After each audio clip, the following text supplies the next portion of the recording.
Good morning, everybody. Good morning. I'm a pastor, so that's like salutary that I say that. That's just kind of my default here. Welcome to our session today, Unlocking Success in Your Leadership. First, I want to say thank you for being here. First, after that, I guess, let's pray briefly, okay? Lord, we thank you for this day. We thank you for your love for us that we see most clearly in Jesus and that we get to experience this week here at Best Practices. Lord, I pray that you would open our hearts and minds that we may grow to be more like you, that we may understand who you have made us to be, and that we may live to your glory. This we pray in Jesus' name. Amen. So thank you for being here. And I want to commend you for being brave to be here this morning. Here's why. So, Unlocking Success in Your Leadership. Title. Sounds pretty catchy, sounds pretty good, probably a little too good to be true, right? Here's the description. Ministry is as challenging as ever. Pretty obvious. Sounds right. Effective leadership is needed to learn from the past, engage the present, lead into the future. Awesome, sounding good, sounding normal. Strong self-awareness. Now, if you made it that far in the description and understand what that means then, that's why I thank you for being brave to be here this morning. Strong self-awareness and emotional intelligence in ministry leader. These are keys to unlocking prolonged health and success in local ministries or the organizations that you serve. That's what we're looking at today, and in particular, learning how to build a handful of habits that I'll just ask you to maybe try to pick one of those. Handful of habits to grow our self-awareness and emotional intelligence, and then by that, help the health and success of where we serve. All right? So that's where we're ending up. That's where we'll go. Who am I? Well, I'm a work in progress, for sure. I'm growing a lot in this, in self-awareness, and had some significant, I would say, maturing in the last 2 or 3 years.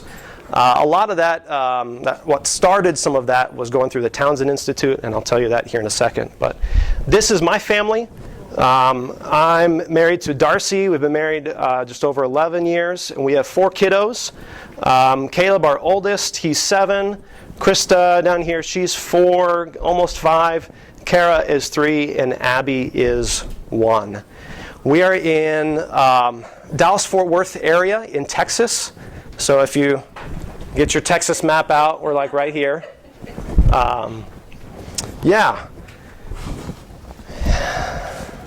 I am a pastor. I serve at Trinity Lutheran Church in Weatherford, Texas. We're just west of the DFW area, which I think, if I remember right, this is not one of the stats you should quote me on, but the fastest growing metroplex in the country, I believe, is the Dallas-Fort Worth area. Urbanization, all that good stuff, not a surprise to you guys. We're a big city area with two big cities real close to each other. So that's what I do, day job most of the time here. Also, I graduated from the Townsend Institute out of Concordia, Irvine, back in May. So they start those programs with a kickoff conference, real intense, everybody comes together, that kind of stuff. Well, I started in August of 2020. So my kickoff conference was online, right, and got to meet a bunch of my classmates for the first time in person back in May. So I graduated with Masters of Arts in Organizational Leadership and also a Certificate of Professional Executive Coaching and Consultation. Lots of fancy words, whatever. So I do a little bit of coaching with these kind of things, and executive coaching is the particular style. So that's a little bit about me. I would love to know who you guys are, just briefly. So show of hands, pastors. A couple of pastors in the room. Sweet. Let's see, DCEs. Yes. School. Let's see, principal. Teachers. Other roles. I know, like when I look through the heightened list, I mean, there's a great different kinds of roles. Yeah. Director of Facilities and Technology. Okay. Awesome. At a church or? It's a church school. Church school. Okay. Yeah. What? Head deacon in our church. Head deacon. Yeah. I do all the liturgies and all that stuff. Okay. Awesome. Awesome. Finance and IT director, church and school. Okay. Okay. Head trustee at a small church. Head trustee. All right. Administrative assistant for district solutions. Okay. Okay. Homeschool educational consulting. Okay. Empowering parents to homeschool. Awesome. Awesome. Yeah. Deaconess. Deaconess. All right. Awesome. Just a chairman of the church. Well, not just. Yeah. Yeah. A chairman of the church. Yeah. Yeah. It's a small church, so I got a lot of other things too. Right. Yeah. Yeah. Same thing? Okay. Just the chairman. Yeah, so we're coming at this from a lot of different perspectives. And the beauty of what we'll be talking about is this, this applies to everybody.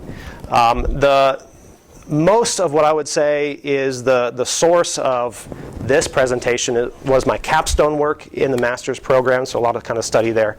And that was geared particularly to pastors, and some of the research was. So some of that's in here, some of that's not, because I knew our context was a little different, a little bit broader at least. States. What states are you guys from? I'm from Texas. Idaho? Illinois? Minnesota? Wisconsin, Minnesota? Nevada, Indiana? Nevada? Kansas? Missouri, Colorado? Awesome. Iowa, California? All over the place. Awesome. And then last but not least, favorite snack so far here at Best Practices? Haagen-Dazs. Haagen-Dazs, all right. Klondike. I'm looking. Caramel corn. That smelled good. I didn't actually get any. Yeah. Bacon. That's right. That's right. Bacon wrapped corn dog. How can you go wrong with that? I'm looking forward to the churros.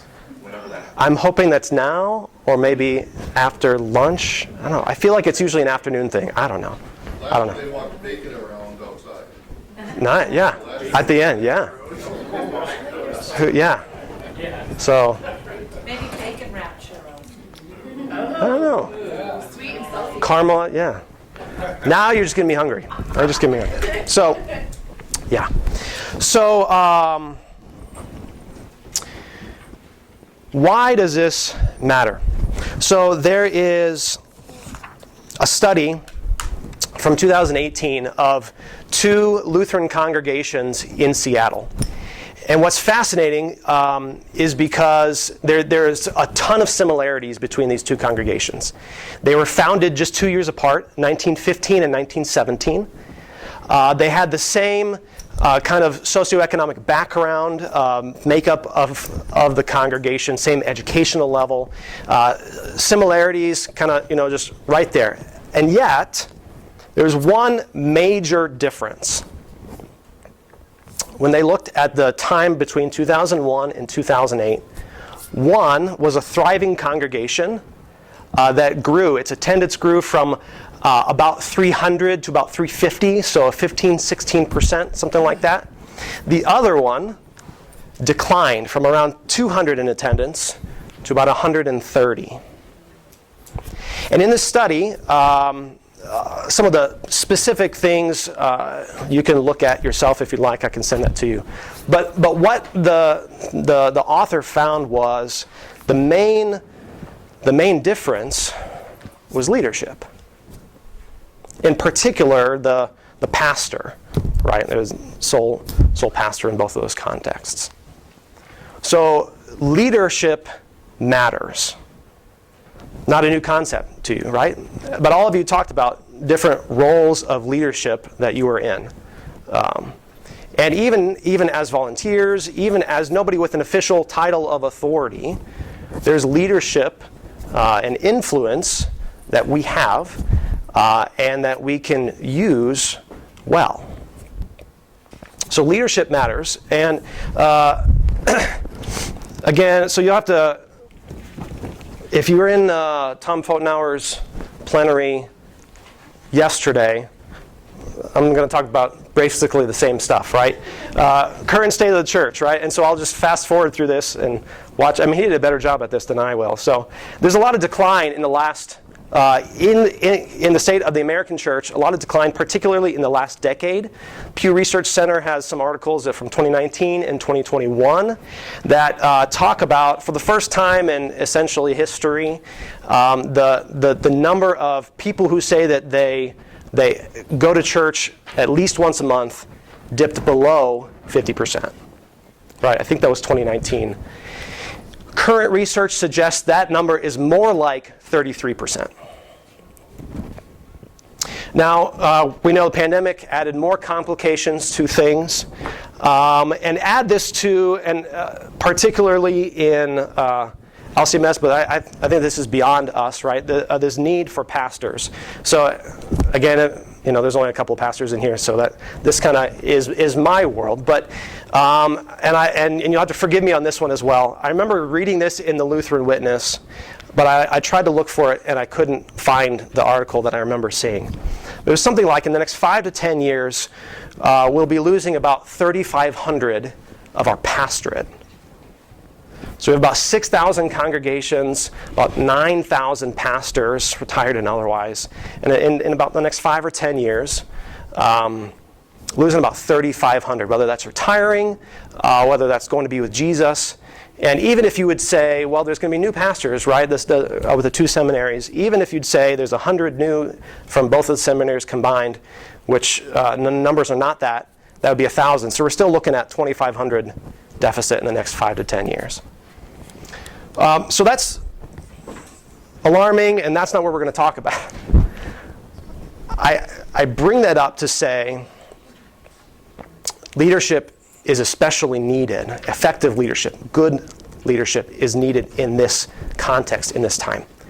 Now, this is not, this situation is not only for pastors and churches and that kind of stuff, right? This shortage of workers impacts lots of other industries, lots of other areas. School teachers, principals, all that kind of stuff, close to us. But you look at other industries, it's there too. So effective leadership then is needed in this time. Always, you can make a great argument for always, but especially now as well.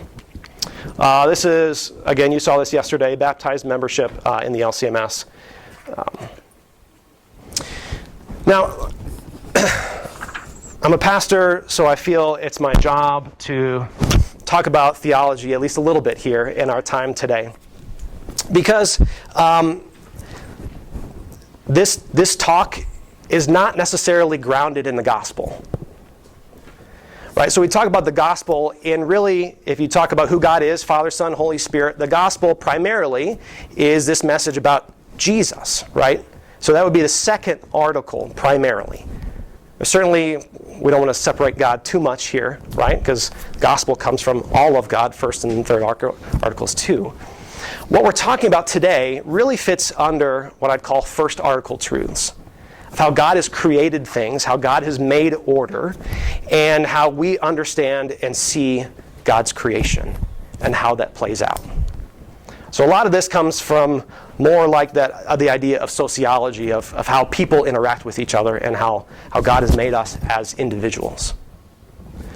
And yet, we were trained in this as pastors, those in here, maybe here talking about the role, the duty of a pastor is to lead and feed. This idea of a shepherd, that's what pastor means, leading and feeding. This falls under that leading part. Or knowing the three books, right? The book of Scripture, the book of your people and its community, right? And the book of self. So while we're going to veer away from kind of hard scriptural truths today, this is grounded in Scripture and in our theology as well. So here's our general point, and again, not surprised, not anything new here. Right? Leadership is key to the success of organizations and their missions.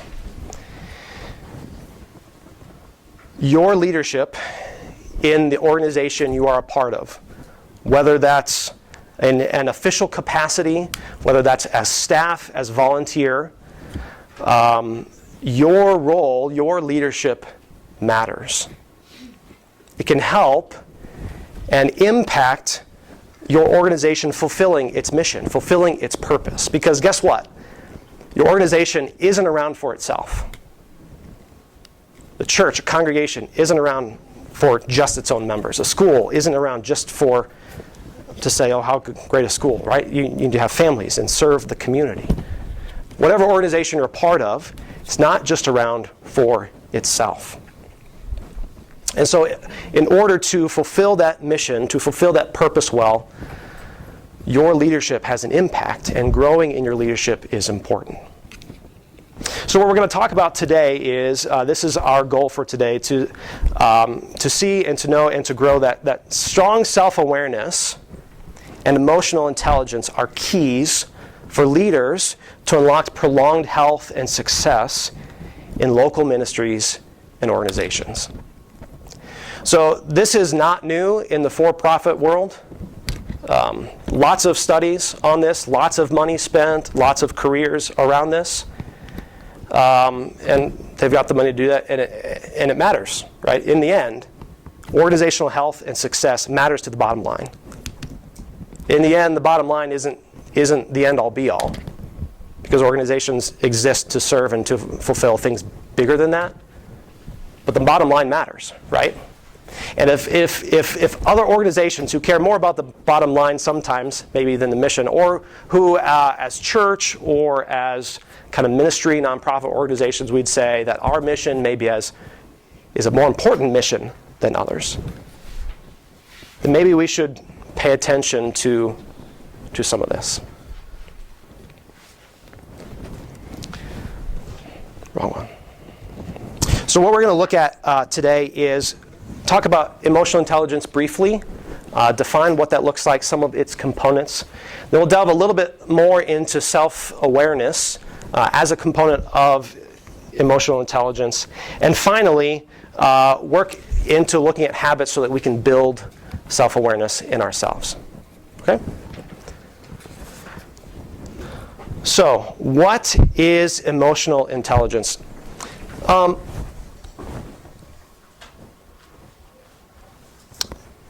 I want to ask you that question, but I want to ask it to you in a different way.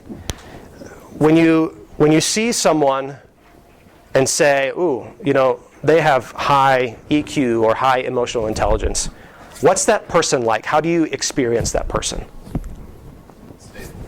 Stable? Okay. What else? It's kind of the same thing, but able to regulate emotions. Okay. Can regulate emotions. Empathetic? Being aware of other people's emotions. Yeah. Aware of other people's emotions. They're very educated about themselves and about people they're listening to. Yeah. Yeah, so that's two pieces there. Educated about themselves and about the people that they're listening to. Yeah. They have the ability to make a connection with you, Mm-hmm. and more than just in passing, Right. more than just an acknowledgement. Yeah. Yeah. So that connection. Yeah. So Daniel Goleman is kind of the founder of all this kind of stuff, done decades of research in this. And so hopefully this video will work with my clicker.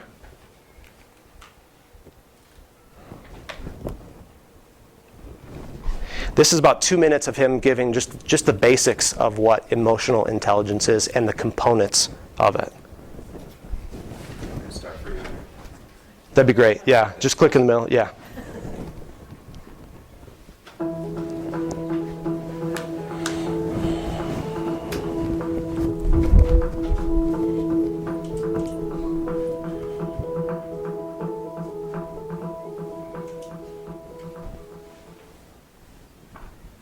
I'm Daniel Goleman, and I want to share with you why emotional intelligence is a key to high performance Emotional intelligence refers to a different way of being smart.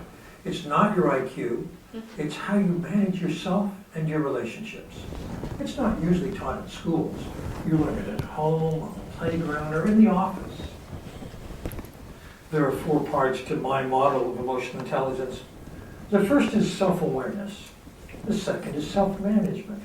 Then there's social awareness or empathy. And the 4th is relationship management. Within each of these 4 parts, these 4 domains, there are learned competencies based on the underlying ability that are what make people outstanding in the workplace. There are 2 sets of emotional intelligence abilities. The first is crucial for leading ourselves, for self-management. It includes self-awareness and self-management. You see it in outstanding individual contributors like, say, a star software engineer. These are people whose excellence is based on solo work, not on teamwork. The second set has to do with our relationships, with empathy. And these abilities are crucial for teamwork, for sales, for handling clients, and particularly for leadership. The self-management competencies are, first, emotional self-awareness, then emotional balance, positive outlook, the drive to achieve, and adaptability. The relationship competencies are empathy, organizational awareness, influence, being a coach and mentor, inspiration, teamwork, and conflict management.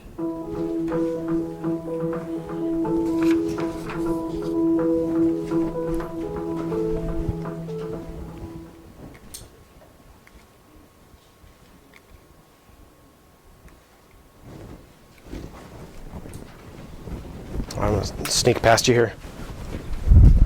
The clicker is doing something else besides going to the next one. Here we go.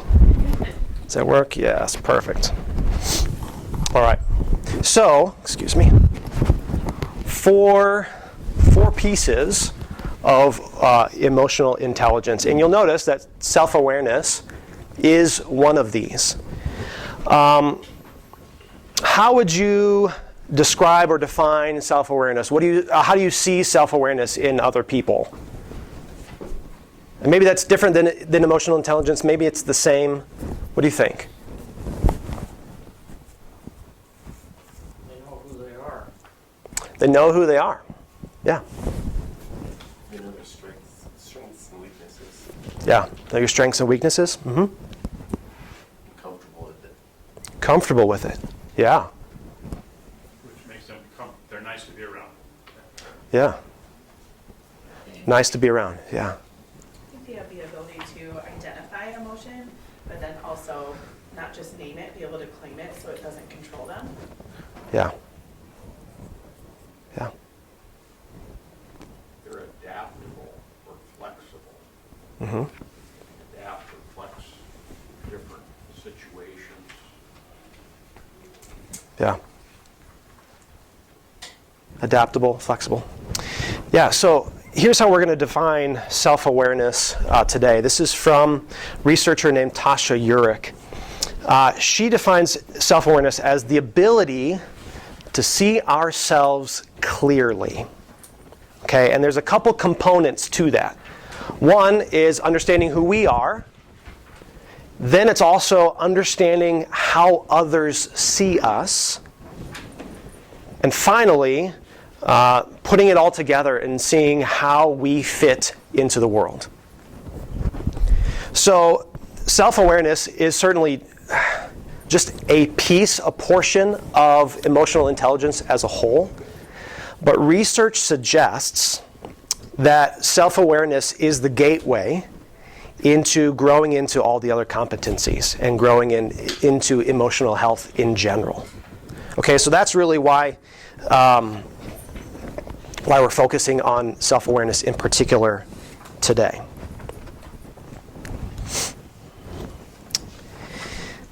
There's a true story about a colonel who lacked self-awareness. He and his troops of 129 troops or so had noticed that there were 35 enemy scouts not too far away. And so he concluded confidently that they must be about to attack. I found out later that was not true. So he and his men had a sneak attack in 15 minutes, killed 13, captured 21 of the 35. It was a quick victory. The colonel was very proud of himself. He was a rookie. He was 22. He was in command, and he knew what he was doing, right? And so he took the opportunity to write some letters to share of his success.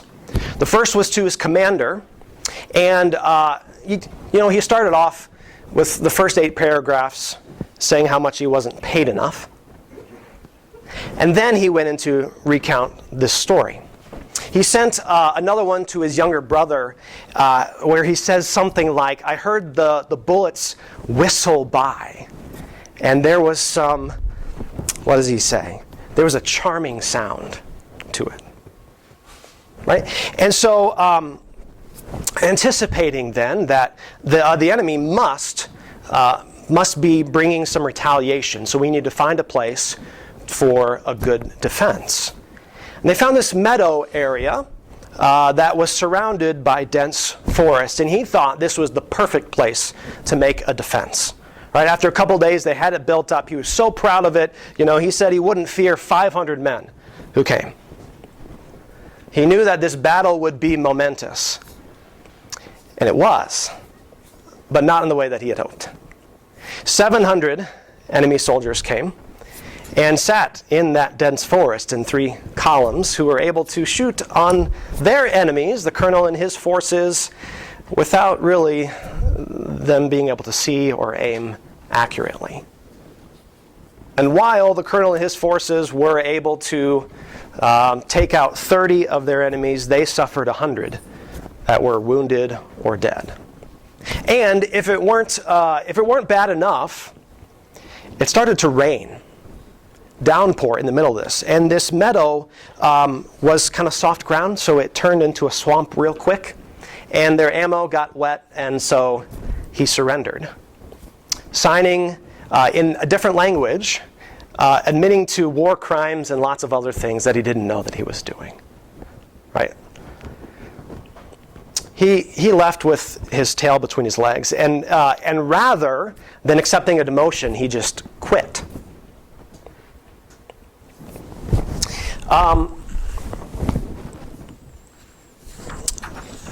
Has anybody heard this story before?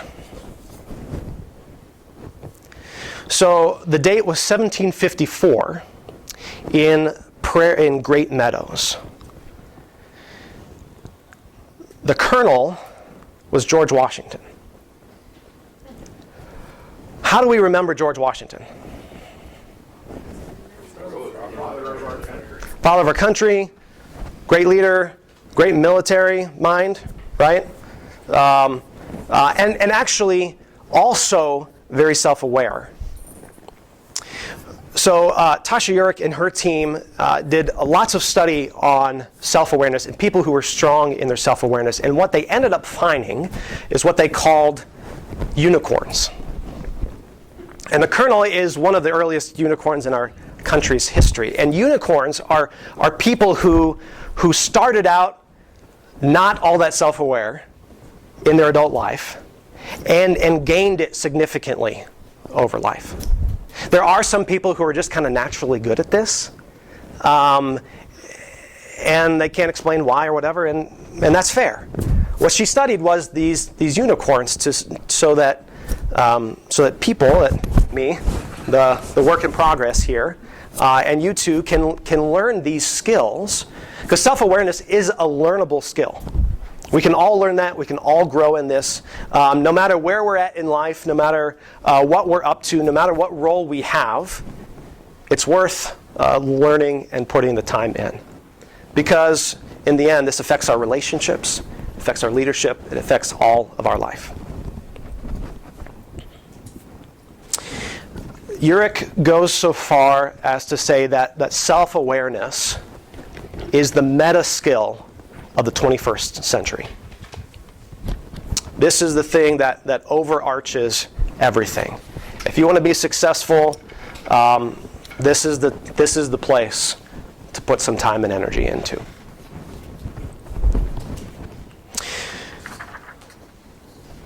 So we talked about the definition of self-awareness as the ability to understand who we are, how others see us, and how we fit in this world.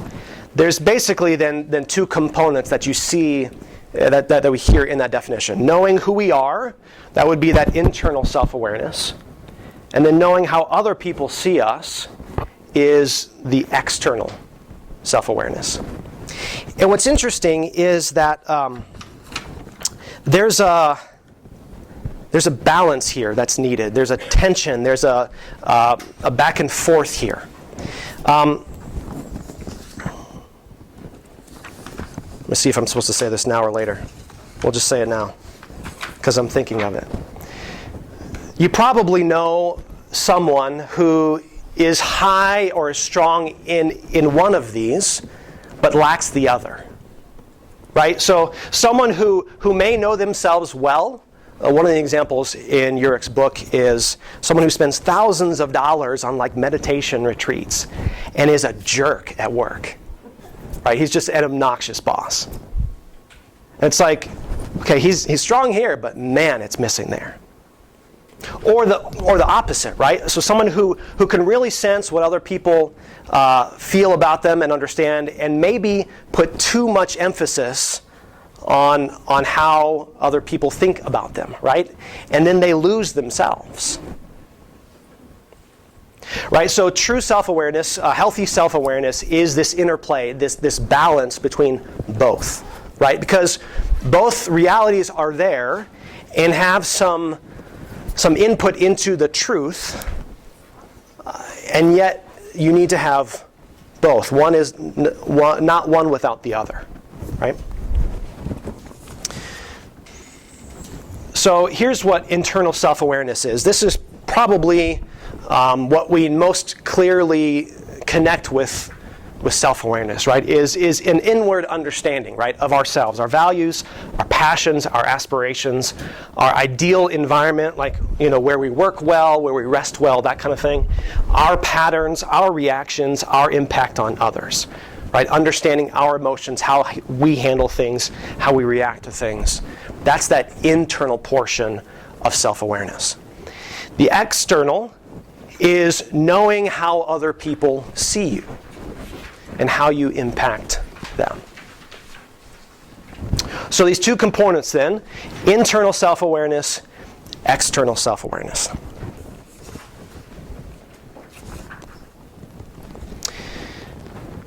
So, it's cool to define, but how do we use that? How do we grow in it, right? And that's the end of that definition, which is, let me find it again, how we fit into the world, right? How do you put these things together, and how does that impact then how you live and work? So here is a video from Tasha Urich. It's about 3 minutes on how to do some of that, and then we'll jump into some more examples as well. Thank you. Appreciate it. So what are 3 techniques or strategies to help someone become more self-aware? In the course of researching my book, Insight, one of the things we did was very exhaustively examine these people that we called unicorns. Now, unicorns are people that did not start out as highly self-aware as adults and made absolutely transformational improvements in their level of self-awareness. And based on the things they taught me, I can suggest 3 things. The first is really a mindset. It's to make the decision that I want to know the truth. That's one of the things in my book that I call braver but wiser. Number 2 is simply to get more feedback. One of the things we see over and over again in the research on this is that other people can usually see us far more objectively than we see ourselves. The third tool is a little bit counterintuitive.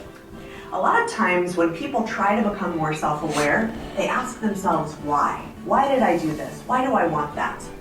But what my research has found pretty shockingly is that those questions don't result in any more insight. So the tool I recommend is called what, not why. So instead of asking, for example, why did I say something so mean to my husband?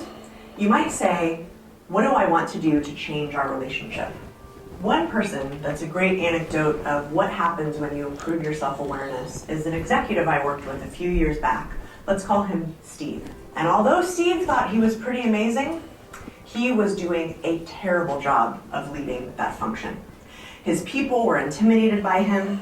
He would start yelling and screaming at them with the slightest provocation, and he clearly had absolutely no idea how he was coming across. And once we went through that process of getting feedback from his team, understanding the things he needed to work on, things like asking questions, showing empathy, being compassionate, things that he had completely missed in his career to date, Steve was able to completely turn around not just his own performance and not just his team's performance, but the way his function was performing from both a sort of work attitude and a morale standpoint, and also, probably more importantly, bottom line business results.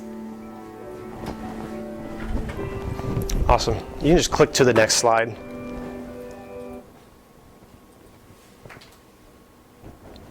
That was not it. That was not it. I would say just minimize it, maybe. Yeah, perfect. Thank you. We're going to pause here because I don't want you to see the next one yet. So, 3 pieces that she talks about, and I would call these principles because they are action steps, but they're not quite concrete enough for us to put into action clearly, right? So the first was make a decision that you want to know the truth, right? Seek the truth. Braver but wiser. I mean, that's true, right? And that's one of the reasons why I thank you for being brave. And maybe you ended up in the wrong session and you just feel stuck to be here. Sorry. I meant to say you can head out, and I'm not offended at the beginning. But by now, I mean, you're already here. So, yeah. So seek the truth. Second piece of that was get more feedback. And remember that 2 components, right? Both internal and external, and clarity on that. And it's important then this third piece, especially when we talk about that internal kind of feedback, we can kind of go down into downward spirals, right? Negative self-talk, rumination, other kinds of things. That's not self-awareness, right? That's not good. That's not helpful. That's not what she means. So asking what, not why, helps us stay clear of the dangers of some of that. Okay? So what we're going to look at is some more concrete ways then to kind of live out these principles. So 3 habits to grow self-awareness and emotional intelligence. First is to build a healthy support system.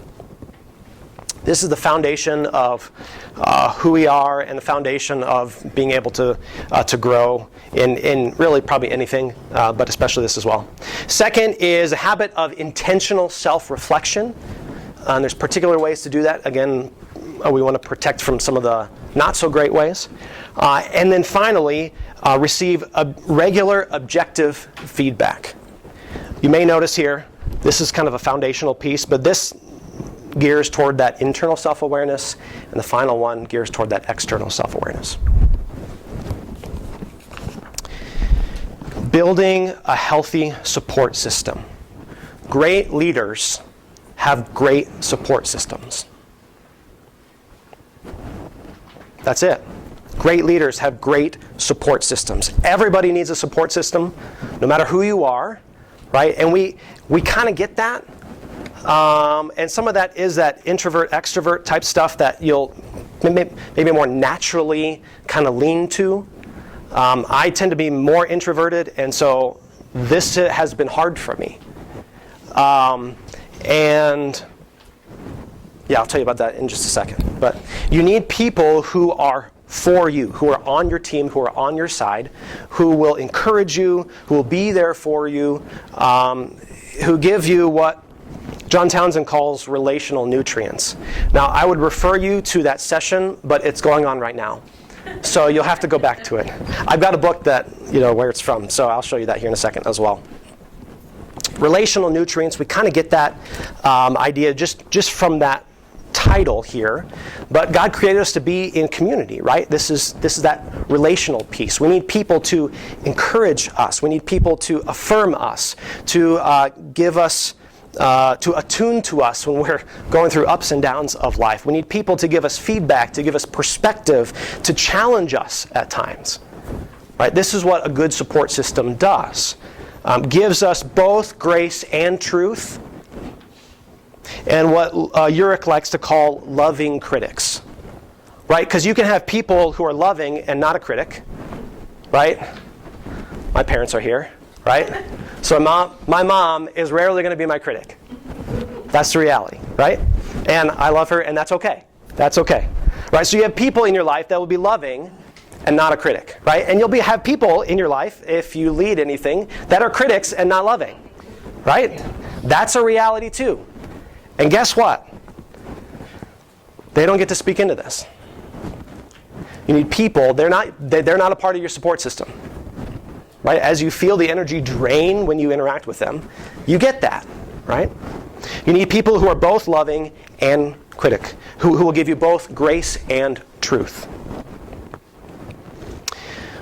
That was one of the things that was formative for me throughout the Townsend Institute. And so let me show you. And this is the book, and this is my excuse to grab my books because I forgot to get them out of my bag. Excuse me. So this book, and you can check it out here, People Fuel. John Townsend, the founder of Townsend Institute, has written a lot of books. If you're familiar with the Boundaries series, he's one of the authors with that as well.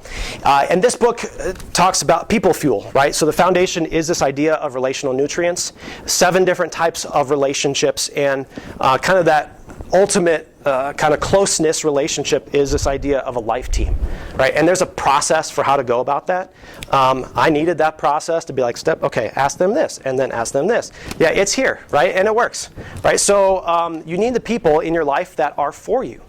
In fact, this morning, I have 2 different life teams. I have 2 different people from Townsend that I meet with every other week, right? And so I texted them this morning and say, hey, I need some encouragement. And so I got that from them. So you need a good support system. This is the foundation of really everything, right? And how God has created us to be. All right, so that's the first piece of a habit to build. This one is a little more challenging. You got to figure out this one for yourself. Find those people. If you want a step-by-step instruction, buy this guy's book. No, I don't get any kickback from any of this stuff. So, yeah. Next piece, intentional self-reflection. So again, this supports that kind of internal self-awareness. And we're going to talk about 2 things. There's a lot of different ways to do this. This is the book Insight. This is Tasha Urich that I've kind of quoted and we saw. I'll show you this up on the screen here in a minute as well. There are lots of different ways in here that she talks about, very specific things and specific ways to practice. What I've recommended or putting before you today is 2 different things. One is mindfulness, and the second is journaling. And don't groan at this one yet if you feel like groaning. It'll get better, I promise. Okay, so mindfulness. What is mindfulness? Mindfulness, Urich defines as just simply noticing what we're thinking, feeling, and doing without judgment or reaction. I think somebody mentioned that in emotional intelligence earlier. Right? This ability to understand or to notice our feelings, but not judge them. Right? Now there are a number of different ways to do this. There's 2 kind of different tracks. One of them is meditative mindfulness. Maybe that's at least where I kind of base my definition when somebody says mindfulness. This is what I think of, right? The kind of meditation type techniques, different things like for that. And really, as Christians and as the church, this has a strong history in the Christian church. meditating upon Scripture, especially the Psalms. Christians have been doing this for a long time. Right? So it may be coming more popular because of other religious beliefs and other things in our culture. But there's also a Christian history to this as well.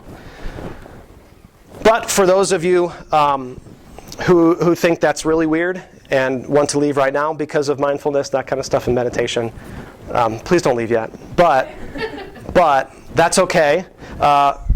Uric ends up there, by the way, and because the research was like, man, this is compelling, she went on a mindfulness retreat with her sister. It's hilarious to listen. But there are non-meditative ways to practice this, right? And one of them is compare and contrast. So as you're experiencing something, as you're going through something, to compare and contrast of saying, what is similar now to another time when I've maybe felt or experiencing things differently. So maybe it's like, wow, this is a really rough week at work.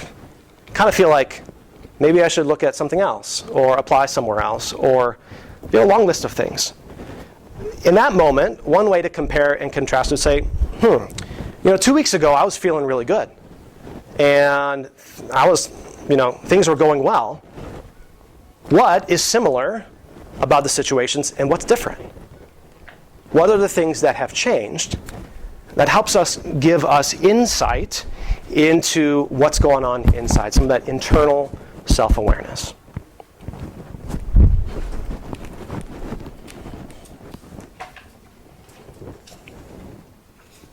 All right.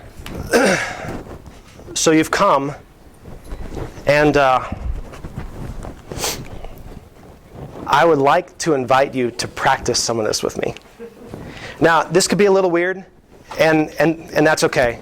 If you want to ignore me, that's okay. If you want to leave, I'll be a little hurt, but I got some life teams in, and I can deal with it. But what I would like us to try is some mindfulness. And so I thought we'd be overfull, or I was worried that we'd be overfull. And so we have a good problem of everybody has a chair. Because what we're going to do is just 3 minutes, which on the one hand is pretty short, but if you've never done something like this, it can feel obnoxious and long and really, really weird. So we're going to try this, if you'll so indulge me. And if not, that's okay. Just please be quiet at least. That'd be great. You've been great so far, and just, talking when you're supposed to and not when you're not, so that's great. So what we're going to try is, some mindfulness. So I'll invite you, if you'd like, to reflect on this Bible passage, probably a familiar one, Psalm 46, verse 10. Be still and know that I am God. There's some fascinating neuroscience research that talks about, connected with mindfulness, that talks about just being still, right? We're a hyper-connected, hyper-busy culture and lifestyles and all that kind of stuff. Slowing down and being still, as obnoxious as it feels, is a very healthy thing for us. So this is something that I do, and I'll tell you more about that here in a second. So here's what I'd like. Here's what we're going to do. If you'd sit, you're already sitting, great. So sitting firmly on your seat, both feet on the floor. And what I would encourage you, either hands on the knees or try not to cross anything. So if I put my fingers, I like to have my fingers touch because that's just works.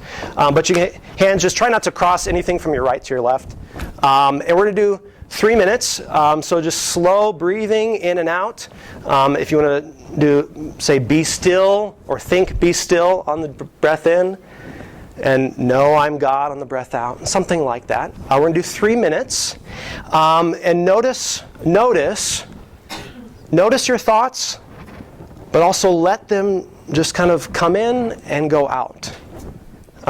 If you want to push them out, that's okay. Come in, go out. Notice your body. Notice how it feels. Toes, knees, legs, arms, all that kind of stuff. Notice, again, kind of being aware. But without judgment.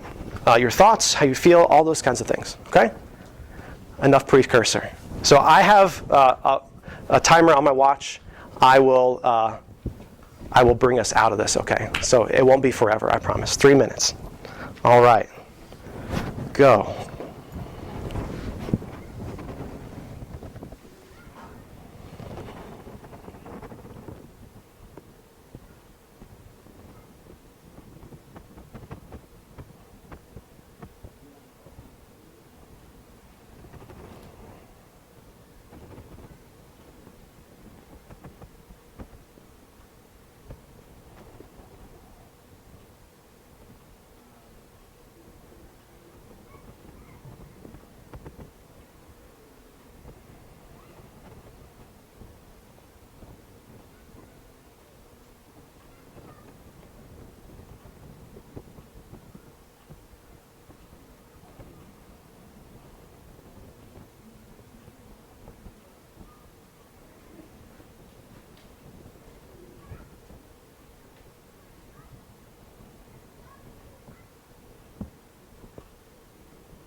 All right, wiggle your toes and fingers. Flutter your eyes open a little bit. Thank you. What do you do if you have a medical condition that keeps you from being still? I don't know. That's a great question. Leg syndrome, for me, sitting is a problem for a long time. Okay. And when it starts to bother me, I have to stand. But when I Yeah. stand, I still can't sit still. Yeah, that's what I was trying to think through last night of, if there really is 50 people who come, like, if people are standing, I've never tried that. I can't say still when I'm standing. Yeah, right, exactly, because I'd fall over, yeah. Maybe laying down. It might turn into a nap, I don't know.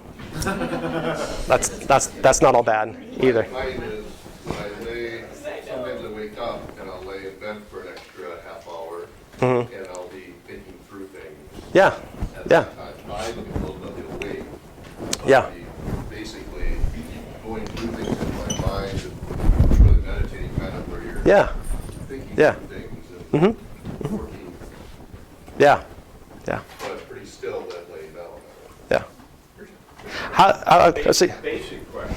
Yeah. How do you separate meditation, mindfulness, and prayer? Or are they they're related?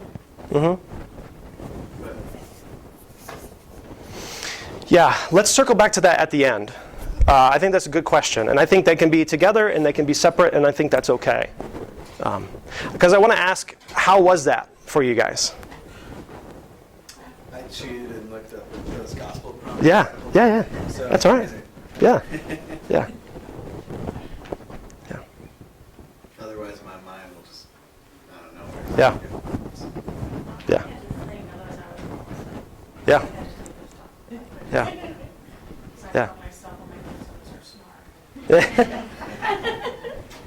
That's impressive. Wake to sleep within 3 minutes. That's impressive. Yeah. Yeah. Huh? I'm a principal, and so I often with the kids will talk about like Yeah. in through your nose and out through your breath, Mhm. and like a fire out through your mouth, and I call that a cleansing breath. And Mhm. we never actually thought to put just be still, like Mhm. God words with it. Yeah. It kind of blew my mind for a little bit, but for me, it was just the be still, like just on the breathe in, be still. Like that was fascinating to me. Yeah. I really appreciated Yeah. that. Yeah. For me, I would also invite you to check in with how you're feeling right now physically. Because for me, I found this to be very cleansing. So when I'm in the middle of the day and my mind, I can tell my mind is just all over the place and it's hard to focus. I'll sometimes do this, 3-5 minutes maybe, depending on how intense I'm feeling, and I can physically feel different afterwards. I think being in a room with a lot of people, I started to think about what other people were doing, if they were opening their eyes, or if they were Yeah. looking at me, or things like Yeah. that. But if I just kept my eyes closed and I just breathed, and then I would say the verse, which said, "Be still and know that I am God," it kind of took me back to just myself. Yeah. So being mindfulness of your surroundings can sometimes influence that meditation, but if Right. you can be in a quiet room, I think it would be very helpful. Yeah. But then just sticking with that verse Mm-hmm. and shutting everything else out. Like, oh yeah, let's go back to that. Yeah. Yeah. It was helpful. Yeah, there's a lot of different ways to do mindfulness, and usually I just try to empty my mind of thoughts. But sometimes it's the more meditative, spiritual side of, if you have to think about something, Bible verses or gospel promises are good to think about, right? And centering for us and those kind of things. This is not like there's a right way to do this and a wrong. I mean, this is a find what works for you type thing, and use and adjust the tools for your benefit. Yeah. Thank you. Can you explain why you asked us not to cross our hands? It seems like a really intentional intent to cross our hands. Is there something like in the brain that says, hey, keep those hands open? Yeah, so my answer is mostly anecdotal, because I think there is stuff in the brain when you cross that, but I haven't done enough of the research to say there is. But I feel different, like when that happens. Also, when you go get your blood pressure at the doctor, like they tell you not to cross your legs. I'm like, what's that for? Yeah. When studying the teaching of infants and everything, Uh-huh. there's a lot of focus on the crossing for the connection between the right brain and the Yeah. left brain. And when you play with small children, you're supposed to cross Right. a lot, and that helps them use their Right. entire- Yeah. But that might have some connection. Yeah. Yeah. Okay. Where are we at? Doing okay, but we'll keep moving on here. So, another piece for internal self-reflection is journaling. Now, if you roll your eyes or a sigh of exasperation, all that kind of stuff, because I tried to pick up journaling a couple years ago, and was like, I'm going to journal every day or every week, or just journal at some point, and that didn't go so well. Right? And it's fascinating because the research suggests that you don't have to do it every day. And in fact, it's probably a bigger impact if you don't do it every day. So again, this is kind of one of those things that is find out what works for you type thing. But the principles here are this. Again, be careful not to get into this kind of downward spiral, rumination kind of thing here. But so ask the what questions, not the why. But it's important for a couple of things. It is good to explore the negative, both then processing both thoughts, so like facts or actions, events, things that happen, and your emotions and your feelings around that. Both of those things need to be present. Both of those things need to be processed. And that's good to do for the negative. Interestingly, though, she says that, Uric says that it's better basically to just relive the positive. Just kind of sit in that memory. Rather than trying to like write out all the details or remember all those things.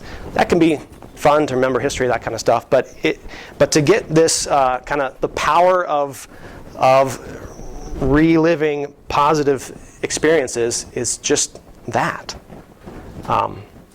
Powerful, cool stuff. So journaling can, again, the point is to help us understand ourselves, internal self-awareness. This would be a great time for that compare, contrast, and different things like that. So for me, in my life, this is very seasonal, right? When big things come up, whether it's stuff in family, whether it's challenges, conflicts at church, at work. I had a call in August, and so I did a lot of processing of meetings with people and questions and pros and cons and all those kinds of things. So there was a lot more journaling in that time. And since then, it's maybe been once or twice, right? So for me, what works for me is kind of a seasonal thing when I need to help process those things. So intentional self-reflection, need to be intentional about growing our inner self-awareness. 2 ways to do that. And again, there's even different ways within each of those, but mindfulness and journaling. Our final piece here is to receive regular, objective feedback. And there's 2 ways that I'd recommend, two options here: 360-degree evaluation and or a performance review. How many of you are familiar with a 360-degree eval? Some, yeah, a couple. Shake heads. Interesting. Okay, so this is a thing that facilitates feedback from multiple perspectives, hence 360-degree, right? To help get a picture of both job performance and the relational aspect of life. This looks at both performance and emotional intelligence, right? How people interact, like how you interact with people, how people take you, all that kind of stuff. So it depends on it depends on who you pick. It depends on who's facilitating all that kind of stuff. But it's peers, coworkers, if there's boss above you, people below you, peers, that kind of stuff, depending on your organization. But also would be helpful to have family and friends, that kind of stuff in there as well. Next, performance review. Probably know about this, right? Whether it's annual, whether it's semi-annual, all those things. And usually we kind of groan at these things, right? And that's true. But I'm an idealist. So I think there's hope. And that means that this conversation can be an opportunity to talk about expectations, right? Because I don't know where you're at. Where I'm at, most of the conflict, most of the issues have been because the expectations aren't clear, haven't been talked about. And I'm at a small church, so yeah, we just assume everything all the time. So yeah, we need to have that kind of clarity of expectation. And this provides an opportunity, a structure to do that. Also, it allows you to work through strength, growth areas of the individual. The reality is,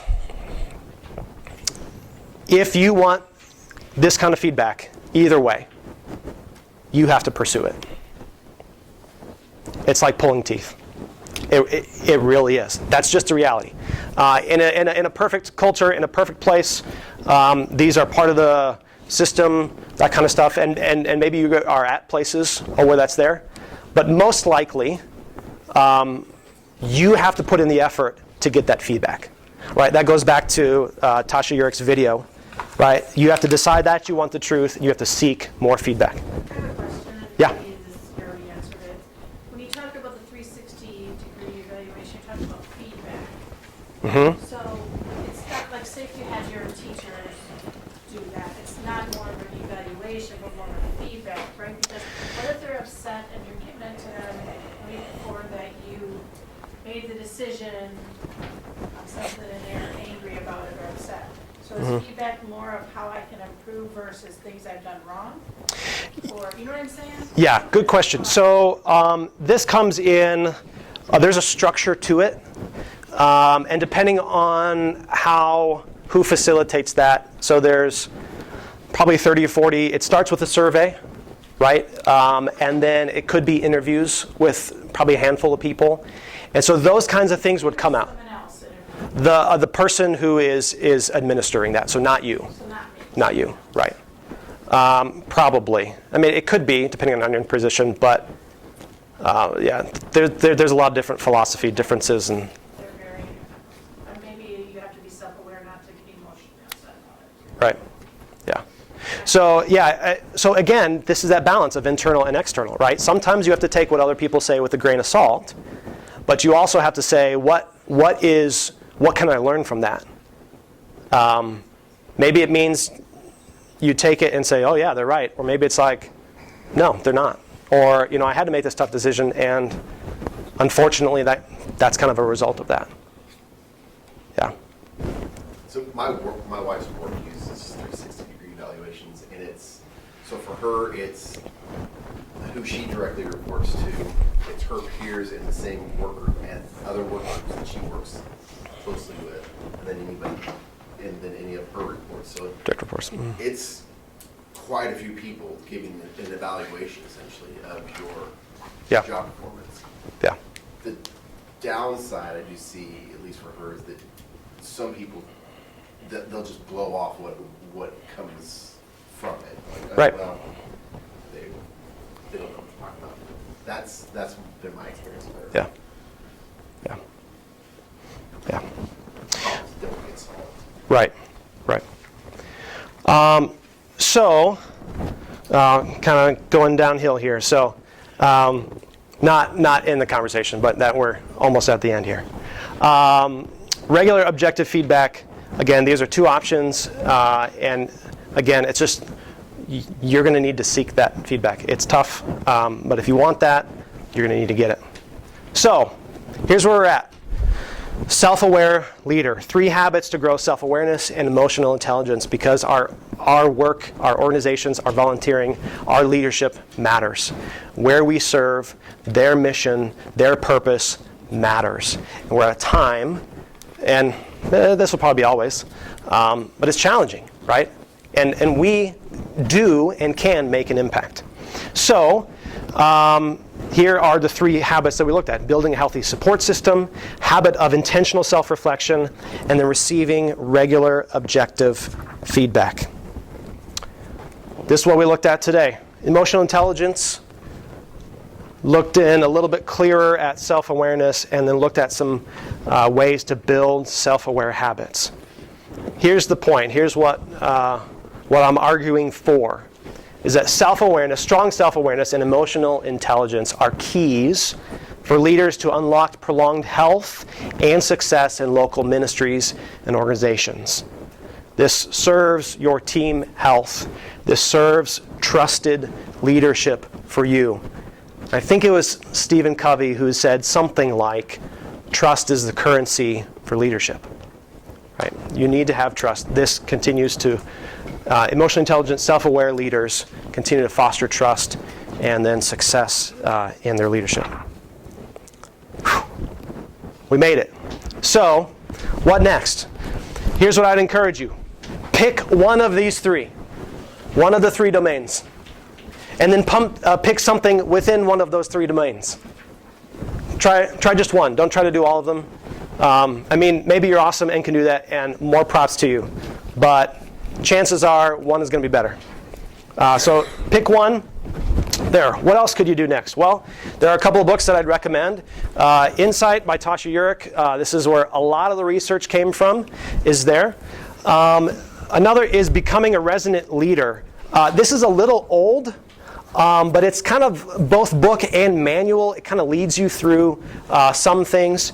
Richard Boyatzis, and actually Annie McKee, the first 2 authors, work with Daniel Goleman on primal leadership. Primal Leadership and Emotional Intelligence are two of Daniel Goleman's books. So kind of in the same field as well. Another opportunity is I do some coaching. My card is back there. Here's my contact information. If you want the slides, timfrakercoaching@gmail.com. That's me. I mean, you can text me, but that'll be harder for me to get you the slides. Yeah. So I like to work with people I'm a work in progress, right? But I'm not content in the status quo. And that is good sometimes and also challenging at other times, right? But I believe that there's opportunities for health and growth for people, for teams, for organizations. Yeah, that's me.